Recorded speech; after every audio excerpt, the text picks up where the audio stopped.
निवडणुका तोंडावर आहे आणि त्याच अनुषंगाने घडामोडी वेगाने घडताना दिसत आहेत। सुरुवात करूयात एका महत्त्वाच्या बातमीपासून। मुख्यमंत्र्यांचं कार्ट म्हणत उद्धव ठाकरेंनी श्रीकांत शिंदेंवर निशाणा साधलाय।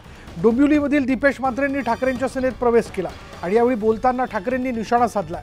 लोकसभेत मुख्यमंत्र्यांचं कार्ट समोर होतं, प्रचंड पैसे ओतले, हेराफेरी केली तरीही 4 लाख मतं आपल्या उमेदवाराला मिळाली असं म्हणत श्रीकांत शिंदेंवर टीका केली।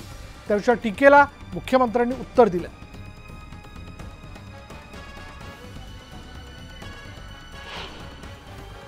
मुख्यमंत्र्यांचं काय त्याला म्हणायचं कार्ट उभं होतं, पण एक लक्षात आणखीन घ्यायला पाहिजे की प्रचंड पैसा ओतला, सगळी यंत्रणा वापरली, साध्या एका शिवसेना कार्यकर्त्याला पाडण्यासाठी देशाच्या पंतप्रधानांना तिकडे यावं लागलं।